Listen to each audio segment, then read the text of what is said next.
மாட்சிமையும் மகிமையும் பொருந்திய இயேசு கிறிஸ்துவின் நாமத்தில் உங்களுக்கு என்னுடைய அன்பின் வாழ்த்துக்கள். இந்த நாளிலும் யோவான் எழுதின சுவிசேஷம் 11ஆம் அதிகாரம் 36ஆம் வசனத்திலிருந்து 40ஆம் வசனம் வரைக்கும் நம்ம தியானிக்க போகிறோம். அப்பொழுது யூதர்கள், இதோ இவர் அவனை எவ்வளவாய் சிநேகித்தார் என்றார்கள். அவர்களில் சிலர், குருடனுடைய கண்களை திறந்த இவர் இவனை சாகாமல் இருக்க பண்ணவும் கூடாதா என்றார்கள். அப்பொழுது இயேசு மறுபடியும் தமக்குள்ளே கலங்கி கல்லறை இடத்திற்கு வந்தார். அது ஒரு குகையாய் இருந்தது. அதன் மேல் ஒரு கல் வைக்கப்பட்டிருந்தது. இயேசு கல்லை எடுத்து போடுங்கள் என்றார். மரித்தவனுடைய சகோதரியாகிய மார்த்தாள் அவரை நோக்கி, ஆண்டவரே, இப்பொழுது நாருமே 4 நாள் ஆயிற்றே என்றாள். இயேசு அவளை நோக்கி, நீ விசுவாசித்தால் தேவனுடைய மகிமையை காண்பாய் என்று நான் உனக்கு சொல்லவில்லையா என்றார்.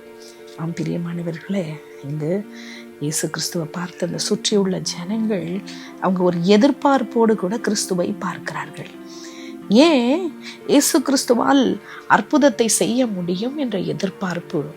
ஆம், இயேசுவை விசுவாசிக்கும் போது எல்லாம் கூடும் என்பதை நாம் அறிந்திருக்கிறோம். ஆனால் அந்த அந்த சிச்சுவேஷன் வரும்போது, அந்த ஒரு சூழ்நிலையில நம்ம இருக்கிற விசுவாசத்தை, நம்ம கேட்ட வசனத்தை எப்படி நம்ம பயன்படுத்துகிறோம், விசுவாசத்துல நிற்கிறோம் என்பதுதான் ரொம்ப ரொம்ப முக்கியம்.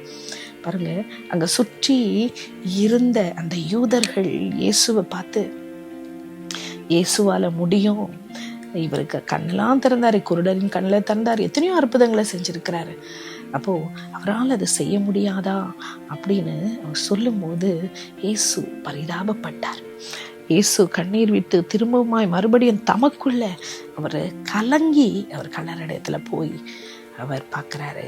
இயேசு கிட்ட இயேசு அந்த அற்புதத்தை செய்கிறதற்காக அவர் அந்த கல்லறை இடத்திற்கு போய் அவர் நிற்கும்போது மார்த்தாள் சொல்றா, ஐயோ, இந்த இப்போ 4 நாள் ஆயிடுச்சே, இது நாருமே அப்படின்னு இயேசு கல்லை எடுத்து போடுங்கன்னு அவர் சொல்லும் போது, அவள் அங்கு இது நாரும்னு சொல்லும்பொழுது மார்த்தாளை பார்த்து இயேசு சொல்றாரு, நான் உனக்கு சொல்லலையா, நீ விசுவாசித்தால் தேவனுடைய மகிமையை நீ காண்பாய், நீ விசுவாசிக்கிறவனுக்கு எல்லாம் கூடும் என்பதை அங்க திருப்பி அவளுக்கு அங்க வலியுறுத்துகிறதை நம்ம பார்க்கிறோம்.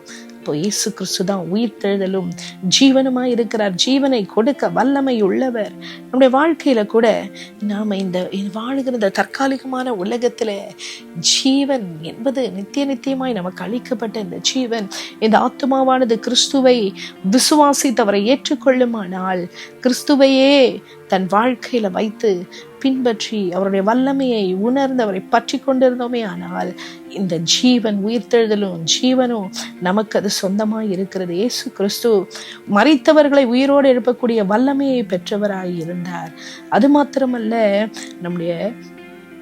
நம்முடைய விசுவாசத்தை பொறுத்து, நம் விசுவாச அளவின் பொறுத்து தேவனுடைய மகிமையை நம் வாழ்க்கையில காண முடியும் என்பதை நாம் இங்கு கற்றுக்கொள்ளுகிறோம். நம்ம கிறிஸ்துவின் மேல விசுவாசம் வைக்க நம்ம அது வல்லமை நிறைந்தவர்களாக அது மாற்றும். இயேசு கிறிஸ்துவின் மேல, உயிர்த்தெழுந்தவர் மேல நம்ம விசுவாசத்தை வைக்கும் போது அதுவே நமக்கு ஜீவனாயிருக்கிறது. இயேசு கிறிஸ்துவின் மேல விசுவாசம் வைக்கிறது எவ்வளவு முக்கியம் என்பதை நாம இன்றைக்கு நமக்கு இன்னும் ஒரு முறை கூட பரிசுத்த ஆவியானவர் நமக்கு ஞாபகப்படுத்துகிறார். பாருங்க, இயேசு கிறிஸ்து செய்த அற்புதம் அடையாளங்கள் மூலமாக தேவனுடைய மகிமை இங்கு வெளிப்பட்டதை பார்க்கிறோம். இந்த தேவ மகிமையை வெளிப்படுத்ததான் இயேசு கூப்பிட்ட உடனே வராம அவர் கொஞ்சம் தாமதமாகி வருகிறார் என்பதை நம்ம பார்த்தோம். நம்முடைய வாழ்க்கையிலும் கூட தாமதமாகி கொண்டிருக்கிறது என்றால், கர்த்தர் ஒரு பெரிய அற்புதத்தை, ஒரு பெரிய காரியத்தை நம்முடைய வாழ்க்கையில செய்வதற்காகவே அவர் தாமதிக்கிறார் என்பதை நாம் அறிய வேண்டும். இன்னொரு காரியமும் உண்டு. சில காரியங்கள் கர்த்தருக்கு சித்தமில்லாமல் நம்ம வாழ்க்கையில் நம்ம கேட்டுக்கொண்டு இருக்கும்போது, அவரை நேசிக்கிற பிள்ளைகளுக்கு அவர் சில வேளைகளில அது தடை பண்ணப்படும். அவர் செய்ய மாட்டார். ஏன்னா அவருக்கு தெரியும், அந்த காரியத்தை நம்மளோட வாழ்க்கையில செய்தால் அது நம்முடைய ஆத்துமாவை நித்திய ஜீவனுக்கு நேராக அது வழி நடத்தாது என்பது தெரியும். ஆத்துமாவின் மேல நம்மை நித்திய ஜீவன்ல கொண்டு போய் சேர்க்கிறதற்கு, அவரை போல நாம் மாறுவதற்கு, நம்ம மேல கரிசனையாய் மாற்றுவதற்கு கரிசனையாய் உள்ள தேவன் ஒருவர் நம்மோடு கூட உண்டு. கிறிஸ்து நம்மோடு கூட உண்டு. ஆவியானவர் நம்மோடு கூட உண்டு. நம்மை செவையாய் வழி நடத்தக்கூடிய ஒரு கிறிஸ்து. அந்த கிறிஸ்துவை விசுவாசத்தோடு விசுவாசித்த பொழுது அவர்கள் அற்புதத்தை பெற்றார்கள். உடைந்து போன அவருடைய உள்ளம் வாழ்க்கை சந்தோஷமாய் மாறியது. எனக்கு அன்பான தெய்வ பிள்ளைகளை, இந்த நாளிலும் உடைந்த உள்ளத்தோடு கூட இருக்கிறீங்களா? கர்த்தர் மேல விசுவாசத்தை வைக்கும்போது தேவ மகிமையை நாம காண்போம் என்பதில் எந்த ஒரு சந்தேகமும் இல்லை.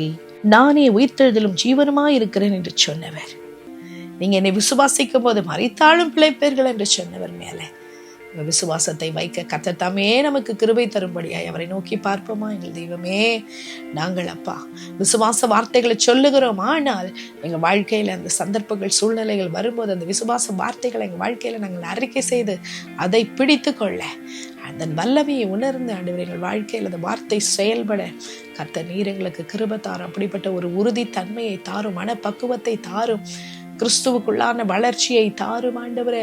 நீ ஜீவனுள்ள தேவனே, உம்மை பற்றும் விசுவாசத்தோடு நாங்கள் ஜீவிக்க கர்த்தர் எங்களுக்கு கிருபை தாரும் சுவாமி. ஆண்டவரே, அவிசுவாச குறைச்சல்களை கர்த்தர் நீர் எடுத்து போடும். எங்களை ஆண்டவரே, நீ இன்னும் பெரிதானவைகளை காண்பா என்ற வேத வார்த்தையின்படி தகப்பனே உம்மை பற்றி கொண்டு இன்னும் பெரிதானவைகளை நாங்கள் காணத்தக்கதாய் விசுவாசம் உள்ளவர்களாய் ஜீவிக்க தொடர்ந்து செல்ல கர்த்தர் எங்களுக்கு உதவி செய்யும்.